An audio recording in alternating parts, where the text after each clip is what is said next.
Poverty made me angry, but the possibility of what we could become, that's what really moved me to do something.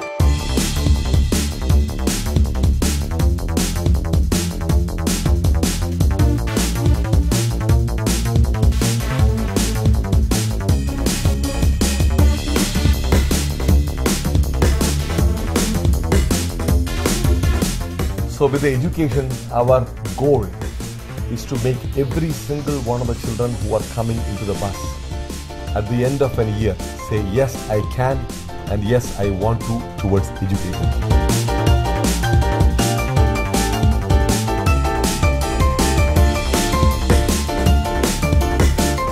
They come to the bus and they just feel valued.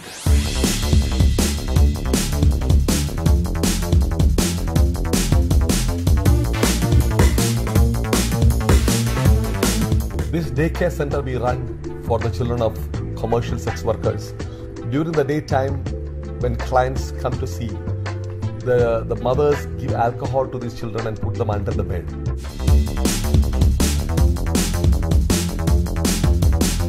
From very young age, their lives are being spoiled. So we tell them, you don't have to do that. Bring the children to us. We will take care of them.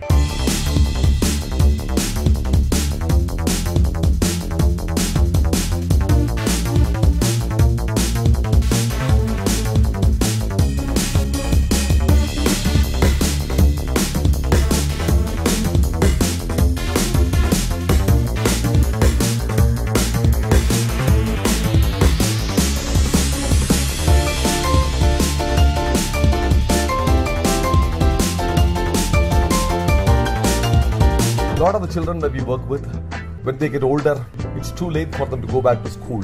So we train them in sports.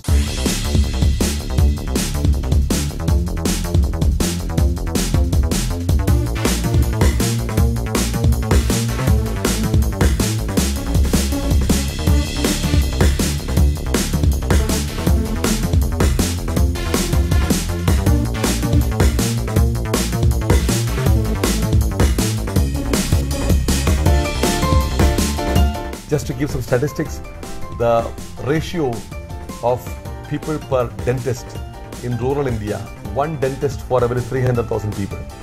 And in the cities of India, only one dentist for every 10,000 people. There's a lot of job for us to do.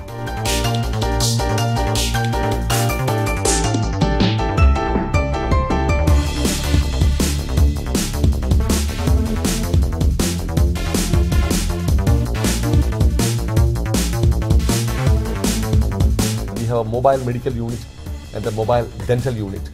What we do is we go to different areas and help people to live a healthy living.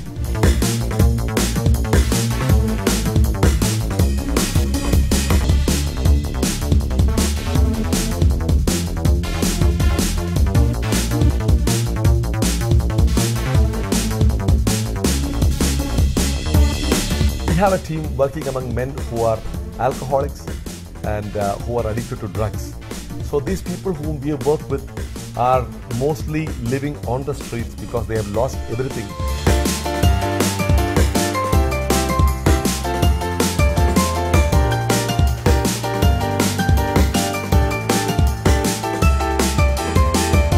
And we sit with them and share with them and tell them that there is hope for you in God.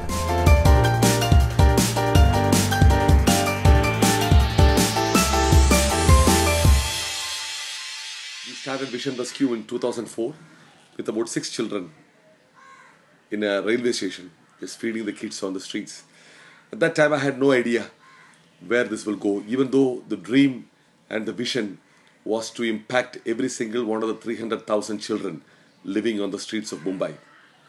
If you look at India, India is a nation with a big range. There are over 230 million upper middle class people here. At the same time, we have over 500 million people living under the line of poverty. Every day, 7,000 people in India die of starvation every single day. Over 200 million people go to bed hungry every night in India because of lack of food, because of poverty. And I don't believe this is the will of God. And many of them are children. So when survival is the top priority, education does not surface. Other things pertaining to their future, building up a sustainable future, does not surface, because they just somehow trying to eat something and survive for that day. And at Vision Rescue, we really want to address the whole issue of poverty along the different segments. And we have 5 different disciplines. One of them is Rescue the Kids, where we bring non-formal education to children living on the streets of Mumbai, Calcutta and Chennai through buses which we have turned into classrooms. And also through daycare centers in red light district and other areas where children are living at risk. And also through giving vocational and sports training for older children who are not able to go back to school. But it really helps them to build a career and to set a foundation for their future. The second discipline of Vision Rescue is Rescue the Sick, where we have a mobile medical unit and a mobile dental unit at the moment. The whole thing is, so many people die simply because they don't have the right information, or simply because they can't get to the hospital at the right time, or simply because they're just neglecting a simple illness which can lead to their death. So at Rescue the Sick, our primary focus is preventive. We go to different areas where people are uneducated, people are living on the streets, people have this pressure to survive somehow, that their health issue don't surface. They neglect health issues. So we go there and create awareness about hygiene. We create awareness about avoiding communicable diseases. We create awareness about preventing diseases and living a healthy life. At the same time, in our medical and dental units, we have facility to do diagnosis. We do curative treatment. We give away antibiotics. We do even minor surgeries. In our dental units, we do filling, we do extraction, we do cleaning. But more than anything, we teach people about oral hygiene, oral health. And last year in our medical unit, we were able to treat more than 3,300 people during the last 1 year. And in the healthcare segment, we were able to help over 200 people have life-saving surgeries, without which a lot of them would not have survived. And the third discipline is Rescue the Addicted. So many young people come from different parts of India to Mumbai, because Mumbai is called the city of dreams. They come here with the Bombay dream.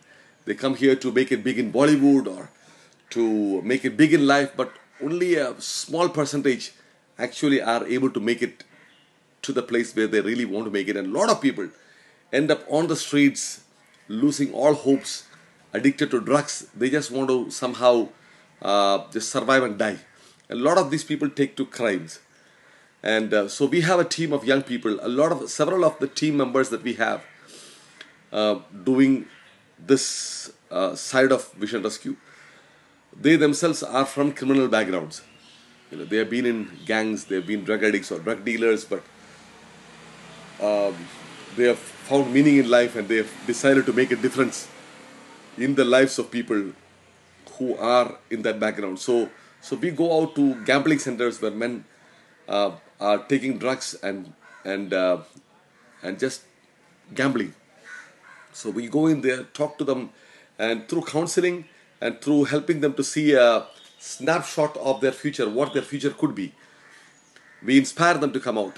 We take them through detoxification or rehabilitation, skill training, job placement, and thus see them go forth, facing the world with dignity, with hope. And a lot of them reunited with their families, financially strong, and they have a hope for the future. They have a reason to live. And the fourth discipline of Vision Rescue is Rescue the Trafficked. Thousands and thousands of girls, young girls, and a lot of them are children from different parts of India, mainly from rural villages. And a lot of them also from neighboring countries like Bangladesh and Nepal are trafficked into the cities of India, and Mumbai being the main one, to be sold into sexual slavery. And what we do is we have started the work to rescue them and to rehabilitate them and to reintegrate them back to society by giving them a skill, teaching them a trade, helping them to learn life skills by providing cognitive care therapy, providing counseling, and creating an environment where they really see their true value and their true worth, and where they're able to stand up on their own feet and face the world with dignity, with courage, with boldness. So for this, what we are doing is we have a daycare center in the red light district in Mumbai, one of the main red light districts in Mumbai, where we have started working with the children of women in commercial sex. They're called commercial sex workers. We have a daycare center for their children. So, because a lot of times during the daytime when the clients come, the mothers give alcohol and put the children under the bed. So we tell them, you don't have to do that. Bring your children. But when the mothers come with the children to drop them and to take them back, we have time that we spend with them. We talk to them, we inspire them to come out, we encourage them to come out.